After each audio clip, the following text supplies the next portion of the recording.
અભય થઈને નિષ્પક્ષતાથી નિરપેક્ષ રીતે વાસ્તવિકતાનો અરીસો રૂપી સચોટ માહિતી લાવતો સત્યની સાથે અભય ટાઈમ્સ। સુરતના ગોળાદરા ખાતે આવેલી આદર્શ પબ્લિક સ્કૂલની વિદ્યાર્થીનીએ ફીને લઈને અપાતા ત્રાસથી કંટાળી આપઘાત કર્યો હોવાના આક્ષેપને લઈ એબીવીપી દ્વારા સ્કૂલે જઈ વિરોધ કરાયો હતો, તો વિરોધ કરનારાઓની પોલીસે અટકાયત કરી હતી। સુરતના ગોળાદરા ખાતે આવેલી આદર્શ પબ્લિક સ્કૂલની ધોરણ 8ની વિદ્યાર્થીને આપઘાત કર્યો હોય અને વિદ્યાર્થીનીએ સ્કૂલમાં ફી ન ભરી હોય, જેથી માનસિક ત્રાસ અપાતા આપઘાત કર્યો હોવાના આક્ષેપો કરાતા એબીવીપી દ્વારા આદર્શ પબ્લિક સ્કૂલ બહાર વિરોધ નોંધાવાયો હતો। 14 વર્ષીય કિશોરીને પરીક્ષાના દિવસે પણ 1.5 લાખ કમ્પ્યુટર લેબમાં બેસાડી મૂકી હોય અને સ્કૂલ દ્વારા ફી માટે દબાણ કરવાથી વિદ્યાર્થીનીએ આપઘાત કર્યો હોવાનો આક્ષેપ કરાયો છે। તો એબીવીપીના વિરોધને લઈ સ્કૂલે પોલીસ બંદોબસ્ત ગોઠવી દેવાયો હતો। વિરોધ કરી રહેલા કાર્યકરોની પોલીસે અટકાયત કરી હતી।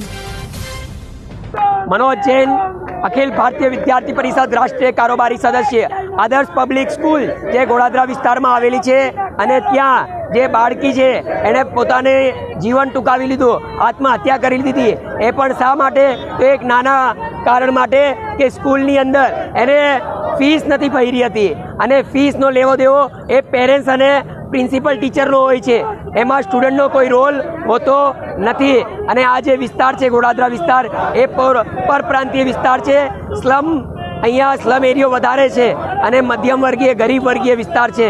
એટલે અહીંયા આપણે માની શકીએ કે કોઈની પરિસ્થિતિ કોઈ સમય ખરાબ હોય કે નહીં ભરી શક્યો હોય તો એમાં વિદ્યાર્થીને આવું મેન્ટલ હરેસમેન્ટ કર્યું એ બહુ ખોટી બાબત છે અને નિંદનીય બાબત છે।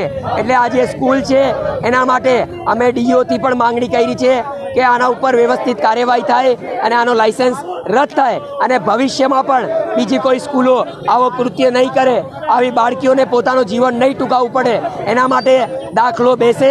અને અખિલ ભારતીય વિદ્યાર્થી પરિષદ એ સતત વિદ્યાર્થીઓ માટે કામ કરતું આવ્યું છે, એટલે કોઈ પણ દિવસ આવા કૃત્ય નહીં ચલાવવામાં નહીં આવે। અને આજે તો ધરણા પ્રદર્શન છે અને જો અમારી માંગણી નહીં સંતોષાય અને આ સ્કૂલનો આ લાયસન્સ રદ નહીં થાય અને પ્રોપર કાર્યવાહી નહીં થાય તો ઉગ્રમાં ઉગ્ર આંદોલન થશે અને એની પૂરી જવાબદારી સ્કૂલ પ્રશાસનની અને સરકારની રહેશે।